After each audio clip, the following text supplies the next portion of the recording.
Bismillahirrahmanirrahim. Assalamualaikum warahmatullahi wabarakatuh. Alhamdulillahirabbil alamin. Wassalatu wassalamu ala asrafil anbiya'i wal mursalin Sayyidina Muhammadin wa ala alihi wa sahbihi ajmain. Puji syukur kita panjatkan kehadirat Allah Subhanahu wa taala yang telah memberikan limpahan karunia sehingga saya dapat menyelesaikan tugas pengulangan saya.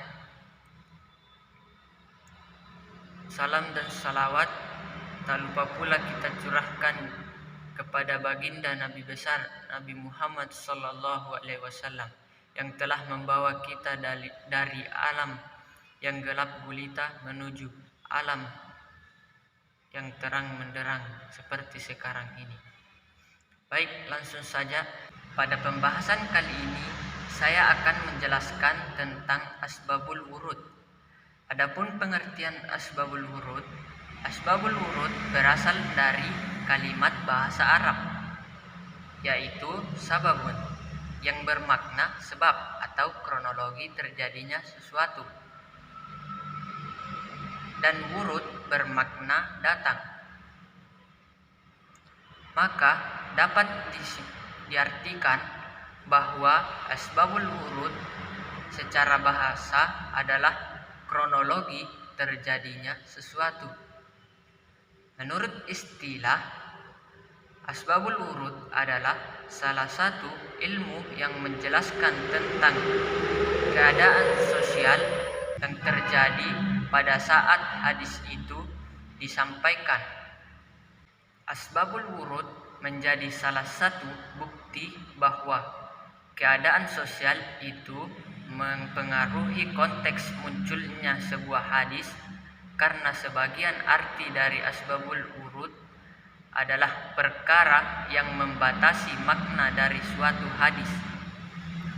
Dari segi umum atau khusus, tidak semua sabda Nabi SAW memiliki asbabul wurud. Cara mengetahui asbabul wurud suatu hadis yaitu dengan cara mendengar dari sahabat yang menjadi saksi kejadian munculnya sebuah hadis. Adapun urgensi mempelajari asbabul wurud, yaitu yang pertama, untuk menentukan ada tidaknya taksis dalam suatu hadis. Yang kedua, membatasi kemutlakan suatu hadis. Yang ketiga, merinci yang masih global. Yang keempat, menjelaskan ilat ditetapkannya suatu hukum. Yang kelima, menentukan ada tidaknya nasikh wal mansukh dalam suatu hadis. Yang terakhir, yang keenam, menjelaskan hadis yang sulit dipahami. Adapun pembagian asbabul wurud, yaitu asbabul wurud ini disamakan dengan asbabun nusul.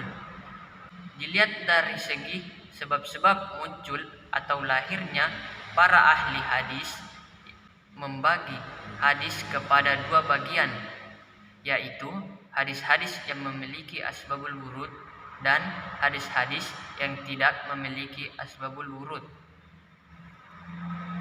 Hadis yang memiliki asbabul wurud terdiri atas hadis-hadis yang berkaitan dengan perbuatan manusia atau hukum. Sedangkan hadis-hadis yang tidak berkaitan dengan perbuatan manusia tidak banyak memiliki asbabul wurud. Kebanyakan hadis itu muncul karena adanya pertanyaan sahabat tentang hukum suatu kejadian atau perbuatan yang mereka saksikan. Hadis-hadis yang memiliki asbabul wurud, ada kalanya asbabul wurudnya disebut dalam matan atau teks hadis yang bersangkutan, dan ada kalanya tidak disebut dalam teks tersendiri, melainkan disebut pada tempat lain.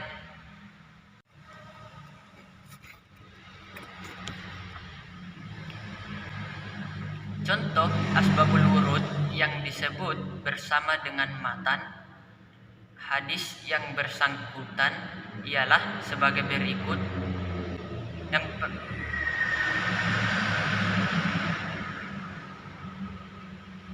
Hadis dari Abu Sa'id Al-Khudri yang mengatakan bahwa Rasulullah Shallallahu Alaihi Wasallam pernah ditanya oleh seseorang tentang perbuatan yang dilakukan oleh Rasulullah Shallallahu Alaihi Wasallam.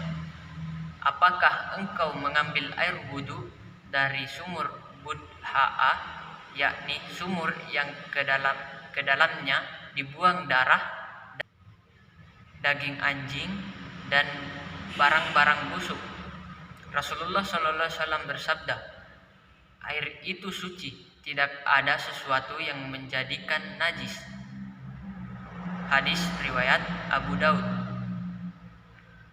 Demikianlah pembahasan saya tentang asbabul wurud.